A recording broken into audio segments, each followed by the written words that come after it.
Bismillahirrahmanirrahim. Assalamualaikum warahmatullahi wabarakatuh. Pemirsa gapai kemuliaan yang dirahmati Allah, apa kabar Anda hari ini? Semoga Anda senantiasa sehat dan selalu berada dalam lindungan Allah Azza wa Jalla. Amin ya rabbal alamin.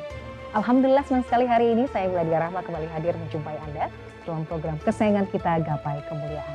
Selama 45 menit ke depan, insya Allah kita akan membahas masalah seputar fikih, adab dan tauhid dalam kehidupan sehari-hari yang tidak jarang masih banyak dari kita yang mungkin belum banyak memahaminya. Dan seperti biasa saya tidak sendirian, hari ini sudah hadir bersama saya di studio. Ada gurunda kita semua, Kiai Haji Muhammad Faiz. Assalamualaikum Pak Kiai. Waalaikumsalam warahmatullahi wabarakatuh. Sehat Pak Kiai? Alhamdulillah baik. Alhamdulillah, terima kasih sudah hadir di studio Gapai Kemuliaan. Dan pemirsa, bagi Anda yang juga memiliki pertanyaan, Anda bisa mengirimkan pertanyaan Anda baik berupa pesan teks maupun dalam bentuk video melalui nomor WhatsApp yang tertera di layar kaca. Baik Pak Kiai, tema bahasan kita kali ini saya rasa sangat menarik dan mungkin menjadi atensi banyak orang ya, karena sangat relate dengan kehidupan sehari-hari terkait waris Pak Kiai.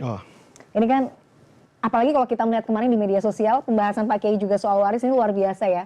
Ternyata respon dari masyarakat dan juga pemirsa Gapai Kemuliaan juga sangat besar. Pak Kiai, kalau kita bicara soal waris Pak Kiai, bagaimana jika kemudian kasus yang terjadi, misalnya dalam satu keluarga terjadi kecelakaan yang mengakibatkan beberapa anggota keluarga meninggal, sehingga mungkin sulit untuk tahu ya siapa kemudian yang meninggal duluan terlebih dahulu dan bagaimana kemudian untuk menentukan siapa yang kemudian menjadi ahli warisnya. Silakan Pak Kiai. Jadi ini di dalam fikih waris itu seringkali ulama membuat tema namanya al-hadma wal gharqa.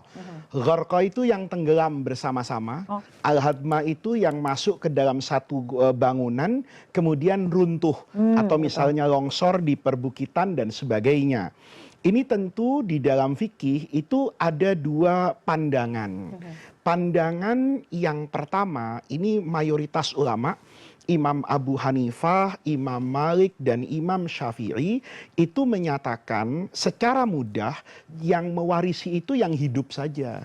Tetapi tidak kemudian antara korban yang punya hubungan warisan itu bisa saling mewarisi. Sementara Madzhab Hambali mengatakan ini harus mewarisi masing-masing ahli waris yang mati wafat secara bersama-sama. Oleh karena itu para pemirsa, ini bisa kita bagi jawabannya terhadap beberapa persoalan misalnya. Yang pertama nih, kalau terjadi kecelakaan bersama-sama, dimungkinkan kita tahu secara pasti siapa yang wafat duluan dan siapa yang wafat belakangan. Misalnya terjadi kecelakaan lalu lintas misalnya, kemudian ada saksi mata nih bahwa yang A itu meninggal di tempat.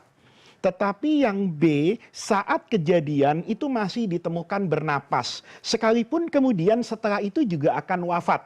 Tetapi ini kita bisa memastikan siapa yang wafat terlebih dahulu dan siapa yang kemudian wafat belakangan. Kalau seperti ini, maka masing-masing dari mereka yang terlibat kecelakaan itu memiliki hubungan waris. Misalnya nih, kalau yang meninggal duluan itu bapaknya, dipastikan begitu terjadi eksiden, kecelakaan, ada saksi mata, saya sampai di sana, ternyata yang bapak ini sudah meninggal. Tapi yang anak belum meninggal nih.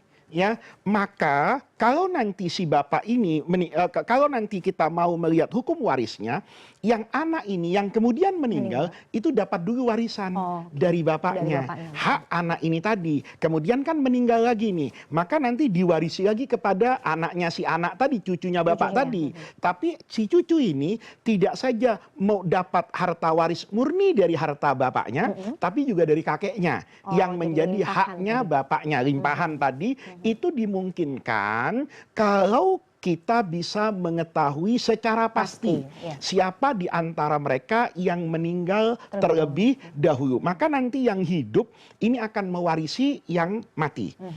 Kalau kita, ini yang menjadi persoalan ya, kalau kita terjadi kecelakaan yang kita tidak pernah tahu nih siapa yang mati terlebih dahulu, maka imam yang tiga tadi sederhana. Kalau ada bapak sama anak meninggal, maka nanti yang mewarisi itu tinggal cucunya. Cucu mengambil harta dari bapaknya sebagai anak, dan cucu mengambil harta dari kakek sebagai anak laki dari anak laki yang meninggal. Cucu laki-laki nih dari anak laki-laki. Nah, itu yang diambil oleh imam yang tiga. Jadi ini sederhana. Sederhana. Jadi Yang memudahkan, rumit ya. adalah kalau mazhabnya Imam Ahmad bin Hambal. Maka masing-masing ini menjadi ahli waris.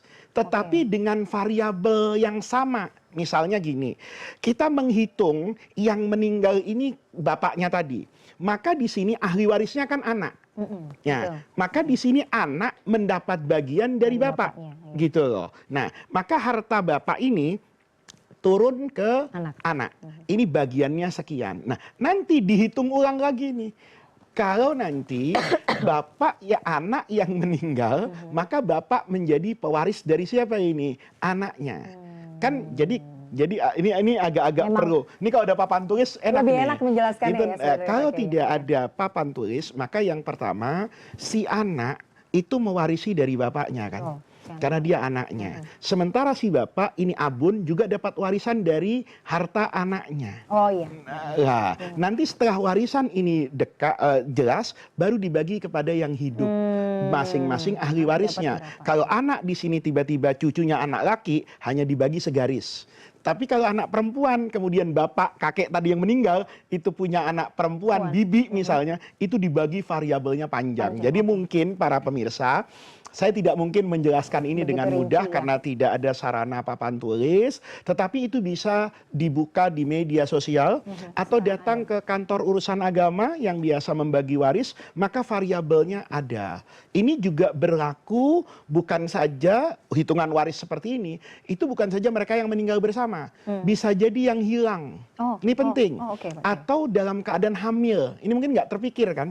Misalnya ada, ini tentu contohnya tidak nyaman ya untuk dikatakan, ada seorang laki-laki itu punya istri, istrinya dalam keadaan hamil, maka kemudian suaminya meninggal, maka di kandungan ini kan tidak jelas nih, ini laki apa perempuan.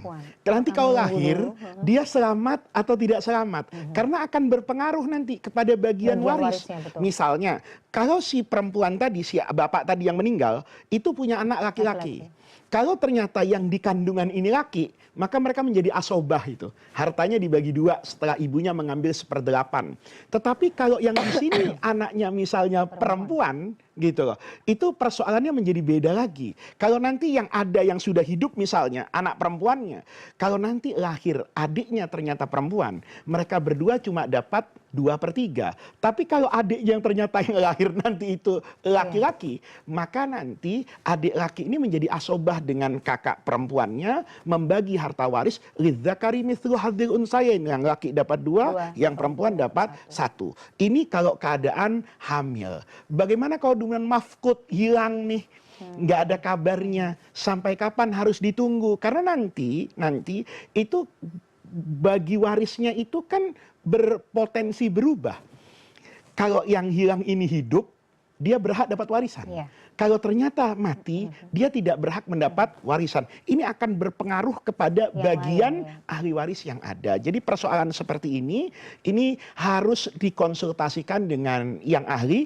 Tetapi di Indonesia, karena hukum warisnya itu mengambil kompilasi hukum bermazhab Imam Syafi'i, maka persoalan yang mati bareng-bareng itu menjadi ringan.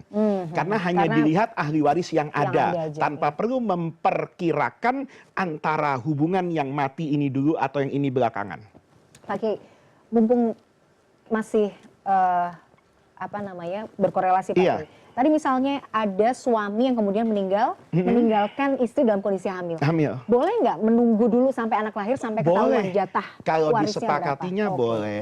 Kalau tidak disepakati, maka yang dibagi itu bagian yang relatif nanti tidak bisa ditarik kembali. Misalnya gini, kalau ahli warisnya misalnya di situ ada istri, ya, di situ istrinya yang meninggal, kemudian dia dalam keadaan hamil, kemudian menyisakan misalnya satu lagi, ini adalah saudara dari suami, saudara laki. Nah, kalau dibagi, maka diperkirakan ini akan berbeda nih. Kalau dia perempuan, anaknya perempuan, maka paman masih dapat. Tapi kalau anaknya laki, paman tidak dapat. Maka kalau mau dibagi, dibagi menurut aturan anak laki nih. Ya, sehingga ibunya bisa ngambil duluan. Tapi yang paman nunggu.